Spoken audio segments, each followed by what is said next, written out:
department जो मतम की खरा उट चाइसनबा अखोई तौसन का थबक तौब मैम अमने मणिपुर लो लेते सरकार लेते है चप चाना अखोई अदुमदी उले सिंग चाव हेक लाकदा अखोई अवाब थेने वेदर से फतबनीना नुमित निनी हप्ता अमदे हेन नोंग से चुराबनी तिली नोंग से चुरपना हजिक नोंग की फिबम सिदा याम कन्न चुद्रगसु तंगाई फदना हजिक से नोंग जू था हाबिदु चपचान ओइरे अदु उरिबा हजिक सकम से अखोई कंगला की वांगबदा लेजो ओवरफ्लो ओइरे से न्यूली कंस्ट्रक्शन तौबा अखोई पीडीए ना तौरग सेम स्मार्ट सिटी की मनुंग चंद लेबनी लोइन हजिक मांग ओइबा अखोई गोलापति की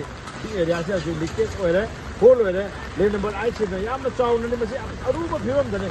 मसे करिनो हाबदा अखोई डिपार्टमेंट जो मतम की खरा उट चाइसनबा अखोई तौसन का थबक तौब मैम अमने अदुना सरकार से यामना मियंग चंगबा म चंगे मणिपुर लो लेते सरकार लेते है चप चाना अखोई अदुमदी उले सिंग चाव हेक लाकदा अखोई अवाब थेने हजिक दिमदाइलोंग एरिया चेकोन एरिया हप्ता एरिया गोलापति केरलेन एरिया लोइन अखोई टोटली मसी इसिंग इचाव गी लिक म्याम सिन अखोई ख्वांग यौरबनी अदु खरा अहिंग दे हजिक नुमिदांग लेट नाइट अथेंग बफोदे सोयदे इसिंग असि थुमगनी मदुर अवाब ले अखोई अदुगी प्रिकॉशन से अब्दा लेते हाना मसी सरकार ने प्रिकॉशन तौबिरमोदे अखोई थागतपा वहाई से तौजगदबा अदुना हजिकते लाइना से लुरे लाइना लुरबनी लाइंग बवागनी precaution is better than cure हाइब पोतो तहौदब सरकार की असोइब से करम मैना मेंशन गनी हाइब से अथुब मतमदा लेरिबा अखोई डिपार्टमेंट सिंगसिना मियंग चंगबा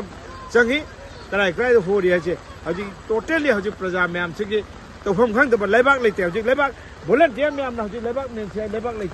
लेबाक लेते बोरा लेते कदाई देनो बसे हाना मतम चाना सेक्शन बगी कोई नोंगजू था कोई यूरोप मतम सिदा नोंग खर चुरप तौगदब थबक सुक्तौ तौदे मसी यानिंगदे टोटली कंडेम तौ हाय अदो ngasi gi oina di sing pa thabase sira government gi maikai dagi men ba khotpa gi thabak sa हौजिक फबदा गवर्नमेंट की माइकै दगी कना जुबी म सिंगल कना जुम म इंस्पेक्शन लेते गवर्नमेंट ने इनिशिएटिव अम फो लौद्री मॉर्निंग दगी नाइट दगी ने कोना टेक केयर तौ येंग जरिसी अदा गवर्नमेंट की साइड की करिंग म मसी सीरियसनेस ओइदे अदुगुम से सी ने कोना टोटली सरकार से अथु मतम द कोई यामने पैरालाइज ओइरब सरकार से स्टेबल ओइब सरकार म पामी हाय वफम से कोई माइकै दि थमजे